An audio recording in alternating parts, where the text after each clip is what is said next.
Assalamualaikum warahmatullahi wabarakatuh. Presiden terpilih Prabowo Subianto telah memanggil calon-calon menterinya yang bakal nanti mengisi posisi-posisi di kementerian. Ya, beberapa hari beliau memanggil siapa-siapa yang akan mengisi kursi di kementerian. Dalam hal ini yang ditunggu-tunggu adalah sosok Anies Baswedan dan ternyata juga tidak tampak beliau dipanggil oleh Prabowo Subianto untuk mengisi kursi di kabinetnya. Lantas bagaimana tanggapan sosok Anies yang juga rival Prabowo Subianto di Pilpres kemarin? Kita langsung dengarkan. Saya tidak mau hipotetis. Jadi saya hanya mau menimbang yang sudah jelas. Yang jelas aja nih Pak ya. Iya, ya. Jadi saya makanya kalau ditanya mau nggak ikut kabinet, saya nggak jawab. Karena belum ada. Iya. Sekarang coba bayangin, saya jawab saya mau atau saya nggak mau. Lah, yang menang akan bilang, emang tawarin? Malu ya. Oh iya. Siapa yang nawarin? Bener lagi. Siapa yang nawarin? GR betul. Mantul, banyak yang bilang abah ini cerdas ya. Tapi saya bingung. Menurut saya kita juga harus menghormati saat ini Bapak Presiden Jokowi masih menjalankan tugas. Beliau sebagai presiden dan masih ada waktu 6 bulan untuk beliau menuntaskan program-program itu, kita harus hormati. Sambil kita menghormati keputusan MK bahwa sudah ada penetapan presiden terpilih dan kita hormati proses itu dan sikap yang disampaikan oleh Pak Surya Paloh terkait dengan sikap Partai Nasdem itu sikap yang harus kita hargai juga. Oke, Pak Anies Baswedan, publik juga berharap agar Bapak Anies Baswedan tidak kehilangan panggungnya, Pak, hingga mungkin di periode Pilpres berikutnya. Tapi kalau untuk saat ini, Pak Anies, kalau seandainya diajak oleh Prabowo Subianto bergabung ke kabinet, apakah Pak Anies Baswedan bersedia membuka diri, Pak Anies? Iya, saya rasa lebih bijak kalau saya merespon sesudah ada ajakan. Kan tidak patut saya mengatakan ya atau tidak, padahal ajakannya aja tidak ada. Belum ada. Jadi saya rasa kita hormati justru dengan tidak berspekulasi. Tapi kita hormati karena sekarang ini yang berada di dalam koalisi itu saja jumlahnya sudah amat banyak. Ya. Jadi kita tunggu, kita bukan ditunggu dalam artian mengharapkan, tapi kita hormati proses ketika nanti ada pembicaraan, baru pada saat itu saya akan menyampaikan respon. Jadi itu saya rasa etikanya begitu. Oke. Masih menunggu ada ajakan atau tidak. Tapi kalau misalnya nanti ada ajakan, apakah akan menerima itu, Pak Anies? Ya jangan berandai-andai, belum dengar gitu. Ya. Jadi saya sampaikan juga kepada semua bahwa saya tidak patut rasanya untuk memberikan jawaban atas pertanyaan yang bukan dari penanya gitu. Tapi seperti ini, Pak Anies Baswedan, banyak pihak yang mungkin menunggu Bapak, bagaimana cara Bapak merawat suara yang kemarin sudah diperoleh Pak ya, 40 juta lebih, sekitar 24,95%. Menjaga eksistensi di panggung politik di tanah air ini Pak, agar tetap dikenal, agar tetap memiliki masa Pak Anies Baswedan.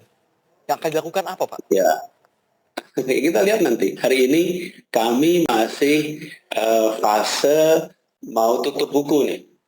Jadi sekarang ini kita sedang membereskan hal-hal yang terkait administrasi, proses-proses yang kemarin ada di tim, ada berbagai tim yang kemarin ada. Nah itu kita ingin tuntaskan itu dulu. Setelah itu baru kita menata untuk fase berikutnya. Tapi seperti saya sering sampaikan bahwa semua yang kita kerjakan di masyarakat dan ketika sampai kepada kebijakan publik, itu disebutnya politik, tapi intinya adalah peran di masyarakat, itu adalah pengabdian, panggilan tugas. Panggilan yang muncul dari masyarakat, panggilan masyarakat itu bisa dari partai politik, bisa dari lingkungan, bisa dari pemerintah, dari mana saja, itu adalah medan pengabdian. Dan saya itu bekerja untuk mendorong kemajuan, mendorong perubahan, itu dilakukan baik di dalam pemerintah maupun di luar pemerintah. Dan kita sudah membicarakan mengenai keadilan, kesetaraan, jauh sebelum berada di dalam proses politik kemarin. Jadi Saya rasa perjalanan saya selama ini adalah perjalanan bersama dengan usaha memajukan bangsa, usaha memajukan masyarakat di dalam ataupun di luar pemerintahan. Jadi ini bukan soal menjaga eksistensi, ini bukan soal menjaga pemilih, tapi ini soal bagaimana kita memberikan manfaat, bagaimana kita bisa berkontribusi lewat jalur apapun juga. Dan ketika ada proses politik baru kita terlibat. Tapi kalau tidak ya kita jalani pengabdian itu di berbagai jalur yang tersedia. Pengakuan mereka tentang seorang Anies Baswedan. Boleh saya minta penilaian Anda atas sosok Anies Baswedan, Pak? Anies Baswedan berpendidikan cukup. Dia menyediakan diri untuk berbakti kepada negara. Beliau itu kepala daerah yang sukses membangun Jakarta. Apalagi Jakarta sekarang jadi percontohan di negara-negara lain. Boleh saya minta tanggapan Bapak Ganjar Pranowo? Mas Anies seorang yang sering di kampus waktu itu, terus kemudian beliau pernah menjadi menteri, pernah menjadi gubernur, punya pengalaman yang so-so gitu ya. Sehingga kalau kita bicara sebelumnya seperti apa, track record kita sama-sama sudah tahu. Gitu. Baswedan itu teman yang menurut saya cerdas, pinter. Pak Anies yang pertama lebih ganteng dari saya itu jelas. Yang kedua, ya pinter, pandai, cerdas. Nih kalau kita lihat, ya intelektual muda kita lah. Mereka saja mengakui kepintaran Anies Baswedan. Anies memang is the best dan layak memimpin negeri ini. Bagi seorang Anies Baswedan, dimanapun kita bisa mendedikasikan, bisa memberikan kontribusi maksimal kepada masyarakat, kepada Republik Indonesia.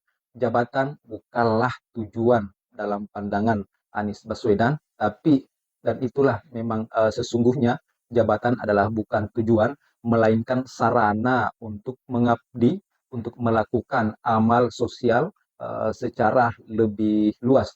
Dan Pak Anies Baswedan tidak pernah kecewa mendapat posisi ataupun tidak, adalah sama saja. Dan sebagai rival Pak Prabowo Subianto kemarin di Pilpres, beliau memang banyak isu-isu beberapa bulan terakhir bahwa Pak Prabowo akan meminta menjalin komunikasi dengan Anies Baswedan untuk kesiapannya membantu di dalam kabinet Prabowo. Namun faktanya beberapa hari ini Pak Prabowo meminta calon-calon menteri dan itu tampak untuk dipanggil di rumah Pak Prabowo, dan Anies Baswedan kita saksikan tidak ikut di dalam pemanggilan itu.